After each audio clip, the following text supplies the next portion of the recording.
Okay, YouTubers, I'm sure now you're asking, what the heck is he doing now?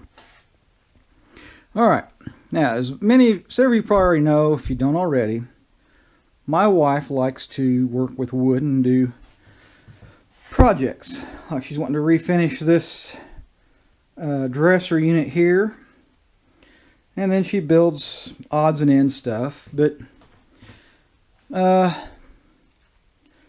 as we've shown before, you know, we got the 12-inch compound slide miter saw deal, and it won't fit quite the way where I wanted to put it. So it's on this table here, and I've not modified the table or nothing like I thought I was going to.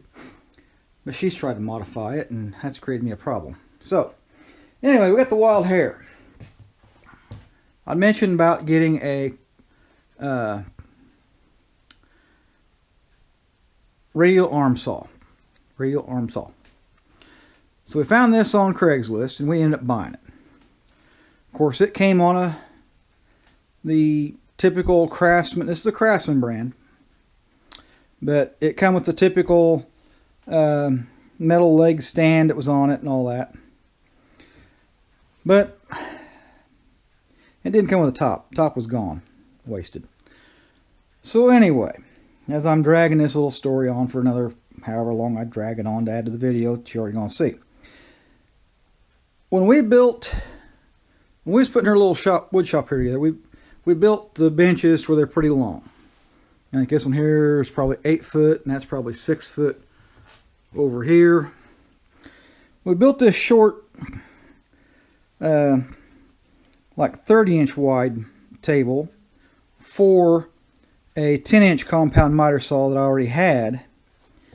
So that way she could so that way she could cut longer pieces of wood. Say that 6 to 12 foot long board, she just needed to cut down to the length she wanted.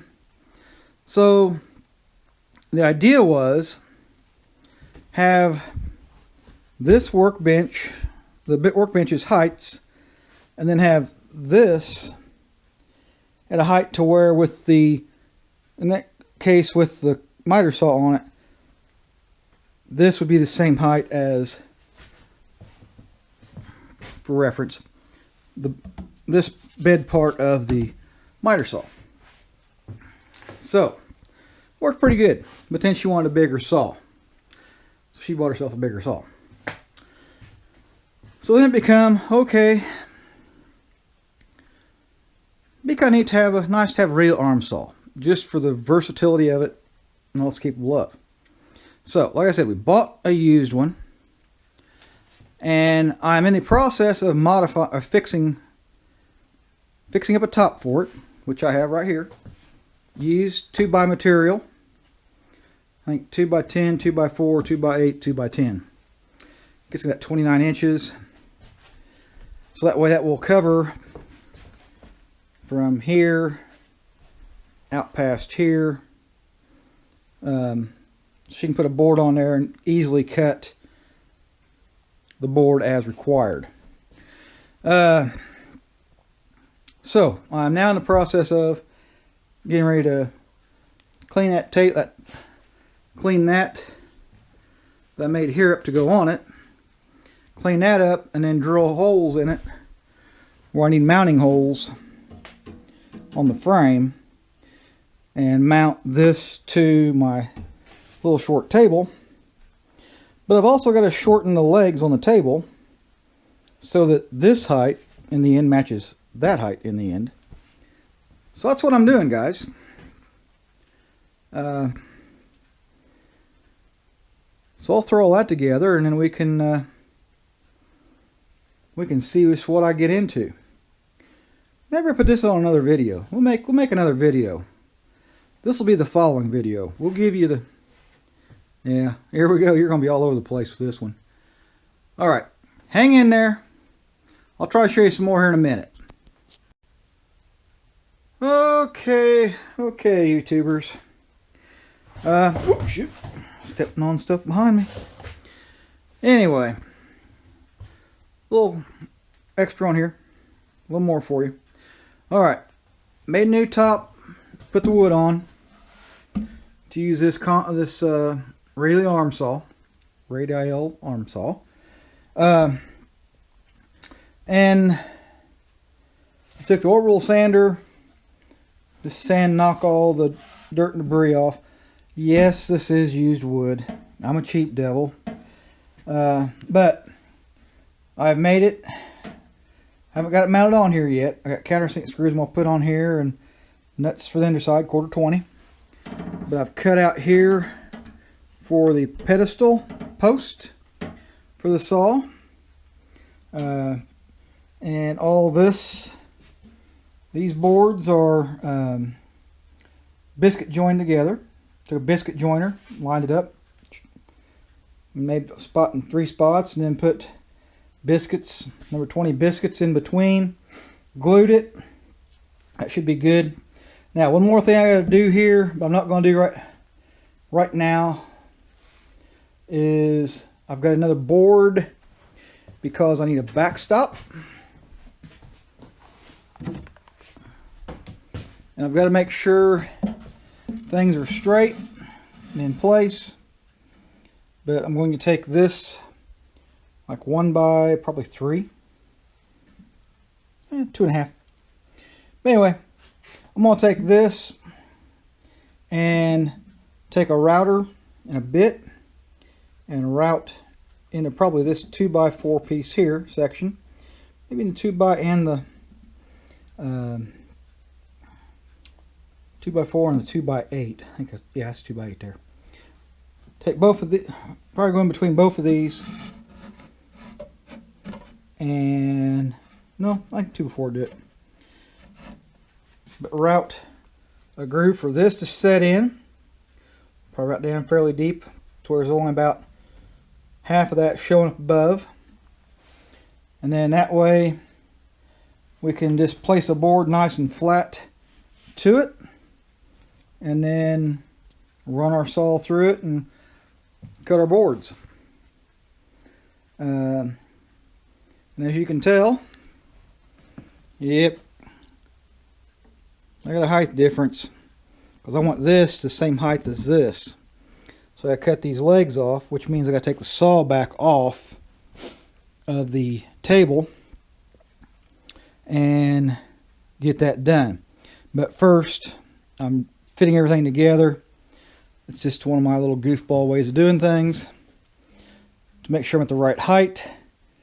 And then I'll take the saw off, set it over on the bench. And I'll take those legs. I'll cut those 4 legs off nice and even. Put the saw back on the table. Top on the table. Be good to go. So hopefully the next video I add to this clip will be this completed and maybe the wife able to cut some wood. Anyway, hang in there. I'll try and show you something else here in a little bit. Talk to you later. Okay, YouTubers, let's finish this little Radial arm saw video up. And as you can tell, there's the whole grand scheme of things, the whole idea. Got the top made for the saw to run on. Got my little rip fence. My fence put materials up against. Hang on a second. Not like it means anything, but anyway, this way, when the wife's doing her little wood project, sorry about the flinging, flailing of the camera and stuff, but anyway, now that I've got the tabletop for the saw about similar, close to the same height as these workbenches. It's a snug fit toward the back. But now I can take the board. We can take the boards and put them back up against this wooden fence, and then take the saw, make our cut, and there you go. Yeah, and like I was saying, the way I set this up, now my wife can take you know, fairly long boards and let them lay on this workbench. So she's going to have to fight trying to hold it while making the cut. And if she comes in from the other side with the wood, she comes in from this way. She's got this bench she can leave stuff lay on, the extra length, and line it up into place. Then make her cut.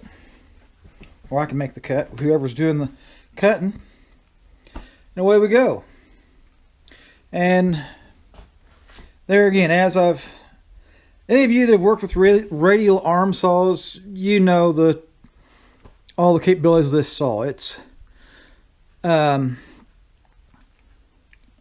does have the capability of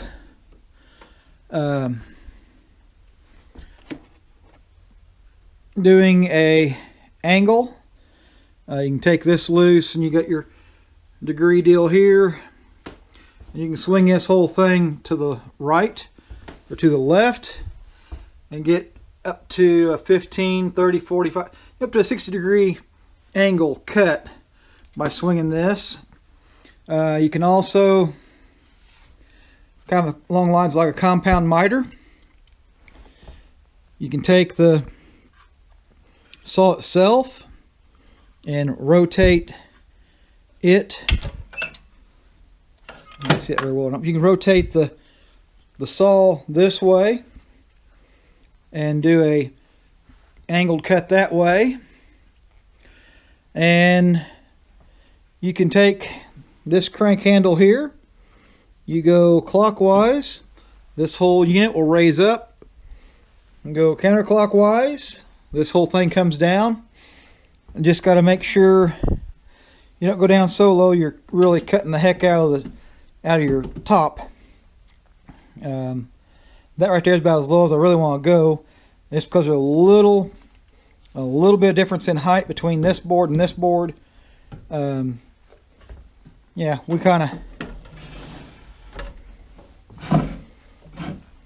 that way. Yeah, it kind of cut right there, but I don't know if you can see that or not. But no biggie. I'm sure there'll be more cuts, and the wife probably have it cut deeper in there, or I may screw up and do it too. Who knows? But anyway, just real quick, there's you a video on one of my latest projects, one of the latest wife's acquisitions. Another method of cutting materials. Now, granted, this is an older saw, older method of woodworking tool. I know most are more in line to grabbing this slide compound miter saw. I like this saw overall, but what I don't like is the fact that those rods, yeah, I can cut a bigger board, but those rods go way out. I got to be about that far, you know, I got to be a ways away from the wall, thus taking up square footage in here in the wife's shop where the work area would be, where here I'm fairly close to the wall, just, you know, a couple inches. Actually, the table I have for a base down here, it's against the wall, just like this workbench. It's up against the wall. So that's in place. All held tight, snug and all that crap. But I'm pretty happy with how that turned out. So yeah, I've killed several more minutes. I've probably killed 15 minutes of your day just showing you one of my latest projects I've got myself into. This one for the wife. But on that note, again, on that note, I'm gonna duck out of here. Tell y'all the usual stuff. You know what I always say. Thanks for watching. Please comment, rate, subscribe, and all that. If you think about it, give me a thumbs up. Something different on some farm stuff. Hobby farm. Don't have the wife's dang horse here to inspect it, but anyway, that being said, folks, you take care. Have a good one. Thanks for stopping by. I do appreciate it. And catch you on the next one.